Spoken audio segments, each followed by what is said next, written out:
السلام عليكم، اللهم صل وسلم وبارك عليك يا حبيبي يا رسول الله. ازيكم يا حبايبي؟ عاملين ايه؟ النهارده جايلكم فيديو جديد وبالتالي جايلكم وصفه جديده. هنعمل مع بعض زي ما انتم شايفين الرقاق الطري، بس مش هنعمله على عين البوتاجاز ولا كمان في فرن البوتاجاز. هنعمله على الطريقه الفلاحي في الفرن الغاز كده زي ما انتم شايفين. بصراحه طالع جميل جدا، يعني طالع سخن كده وطالع ريحته حلوه قوي، ريحه السمنه مع اللبن وريحة الخبيث في البيت بتبقى حاجة بصراحة ما شاء الله. يلا بقى بينا نسمي الله وندخل الفيديو ونشوف احنا عملنا الرواق ده ازاي. اول حاجة معايا المقادير طبعا اللي انا هستخدمها. معايا الدول حوالي 2 كيلو من الدقيق. دقيق الفاخر طبعا. انتي طبعا لو عايشة في الارياف وعندك الدقيق القمح بتاع الغلة ده ممكن تخلطي دقيق الفاخر مع دقيق القمح.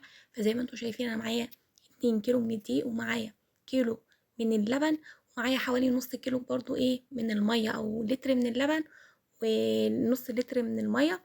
ومعايا طبعا معلقتين سكر ومعايا معلقة ملح ومعايا يعني حوالي ربع كيلو من السمنة ومعايا نص كوباية كده من الزيت.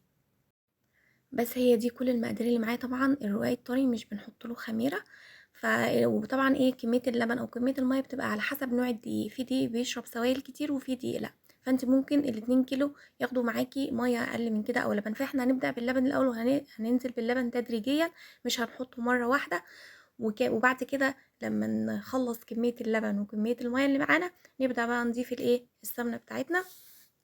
فانا الاول كده هدوب الدقيق في الميه في اللبن قبل ما احط السمنه. انا خليته طري زي ما انتم شايفين كده علشان الدقيق بتاعي بيشد بعد كده في عرق شويه، زي يعني الناس ما بتقول بتوع زمان كده الدقيق بيكون في عرق وبيشد. فانا الدقيق بتاعي كده، فعلشان كده انا طريته. وبعد كده نزلت بالسمنه، السمنه دافيه يعني مش مقدوحه ولا سخنه قوي ولا حاجه، يا دوب او فكه بس كده يعني سايله بس. وبعد ما طبعا برضو مش هحط كميه السمنه كلها، هنزل بيها تدريجيا لغايه ما اشوف برضو العجينه ملمس العجينه اللي في ايدي. طبعا انا خدت نص كوبايه الزيت بس ما خدتش السمنه كلها، اخدت يعني ايه اكتر من نص السمنه بشويه اللي معايا. يعني انا كنت معايا ربع كيلو سمنه، فاخدت اكتر من نص الربع كيلو، يعني 8 كيلو يعني. وبعد كده هبدا بقى تفضلي بقى تلتي في العجينه تلتي في العجينه. اللت ده طبعا هو اللي هيخلي لك الرقاق بتاعك كويس قوي وانتي بتبططيه يعني، او وانتي بتفرديه كده. وانتي لو رفعتيه على ايدك ورحتيه زي ما هتشوفيني بعمل فمش هيتقطع معاكي يعني، فهيكون جميل قوي. فزي ما انتوا شايفين انا ما خدتش كميه السمنه كلها، وكمان العجينه طلعت معايا جميله جدا يعني طريه مش ناشفه قوي علشان الدقيق بتاعي بيشد. وزي ما قلت لك كمان لما تديله سن الطراوه كده العجينه بتاعت الرقاق هتكون احسن معاكي. بعد كده جبت بقى صينيه وفردتها كده بالدقيق زي ما انتوا شايفين. وهبدأ بقى اقطع العجين اللي معايا كده او الرقاق على قطع على قد ما انت عاوزة، يعني على حسب الحجم اللي انت عاوزاه. فانا يعني مش هخليه كبير قوي وبرده مش هخليه صغير قوي، لان انا مش هعمله على طاسة على عين البوتاجاز، انا هعمله في الفرن الغاز.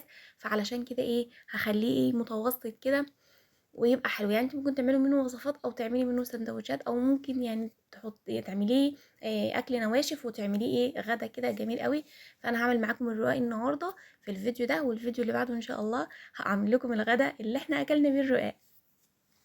فزي ما انتوا شايفين كده دي انا بقطعه كرات متوسطه زي ما انتوا شايفين. زي ما قلت لك انت ممكن تكبري عن الحجم ده او ممكن تصغري عن الحجم ده. طبعا انت لو هتعملي مش هتعملي 2 كيلو، لو هتعملي بالمعيار بالكوبايه هيبقى كل كوبايه دقيق عليها ربع كوبايه سمنه وربع كوبايه زيت. يعني دي قاعده كده لو انت مش هتعملي. انا طبعا خلصت الكميه كلها زي ما انتوا شايفين. هبدا اغطيها بقى بكيسه كده واغطيها علشان ما ينشفش معايا. وهبدا بقى اجيب الطبليه بتاعتي وشويه دقيق طبعا اللي انا هفرد بيهم. هعمل معاكم واحده برضو على الطبليه. على فكره الطبليه حلوه قوي وبتفرد، ودي النشابه يعني بتفرد بسهوله. انت ممكن تعمليه لو انت مش متوفر عندك او مش موجود عندك المطرحه على الرخامه او على الطبليه زي ما انا عملت كده. وهفرد معاكم برضو واحده على المطرح عشان نشوف. انا فردته كده نص فرده، وبعد كده بدات اخده على ايدي كده اريحه كده. طبعا هو مش كبير قوي. طبعا الفرن بتاعي سخن والشعلات بتاعته عاليه. هو الرقاق هديله النار من تحت من على الصاجه، لكن الشعلات هتعليهم علشان هو ما ينشفش ويطلع طري معاكي، عشان هو مش بياخد كميه نار كتير، فهتوطي من تحت وتعلي الشعلات. عملت معاكم واحده على الطبليه، وبعد كده طبعا هعمل معاكم واحده على المطرحه زي ما انتوا شايفين كده برضو كده هفردها على المطرحه بالدقيق والنشابه، وبعد كده ارجع اخدها على ايدي تاني كده، افردها على ايدي او ارحها على ايدي زي ما انتم شايفين. وبعد كده بقى ايه برضه هحطها في الفرن. طبعا الرح ده سهل جدا يا جماعه. انا في الاول والله ما كنتش بعرف ارح ولا اخد الرقاقه على ايدي كده، بس الحاجه طبعا مع التعود الحمد لله اتعلمت يعني، وبقيت شطوره زي ما انتم شايفين كده. شايفين؟ طبعا انت ممكن يعني تحمريه اكتر من كده، او ممكن تطلعيه فاتح عن كده، دي برضو حاجه ترجع لك انت وعلى حسب اكلك. فزي ما انتم شايفين يعني شكله جميل قوي في الفرن بصراحه، وزي ما قلت لكم ريحه الخبيز في البيت حلوه قوي. طبعًا أنا باحط واحدة واخرّج واحدة كده زي ما أنتم شايفين، علشان الفرن ما يبقاش يعني وارع على الفاضي زي ما أنتم شايفين. فزي ما قُلت لِك أنتِ لو هتعملي كمية قليلة هتعايري بكوباية، يبقى كل كوباية دقيق عليها ربع سمنة وربع زيت، وطبعًا رشة ملح صغيرة ورشة سكر برضه صغيرة. فما شاء الله يعني اللهم بارك، ال2 كيلو دي طلعوا معايا كمية كبيرة جدًا زي ما أنتم شايفين.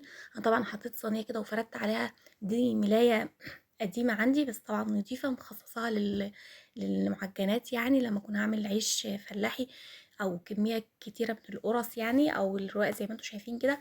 بافرد القماشة أو الملاية دي على الصينية، وباخرج من الفرن عليها كده، وباغطي عشان يفضل طري معايا زي ما أنتم شايفين. شايفين طالع طري جدًا والله وجميل أوي. وزي ما قُلت لكم ال2 كيلو دي عملوا معايا كمية كبيرة ما شاء الله يعني اللهم بارك.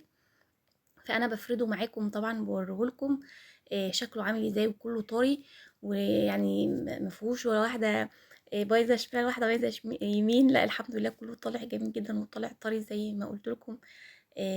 يعني ممكن تستخدميه في وصفات تانية يعني غير إنِّك تاكليه كده.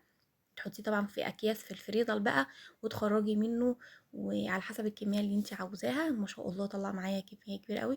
فيالّا بقى أنتِ لو ما عندكيش عيش، يالّا قومي اعملي شوية رقاق كده وشيليهم في الفريزر. ما تنسوش اللايك يا جماعة، وما تنسوش الاشتراك في القناة.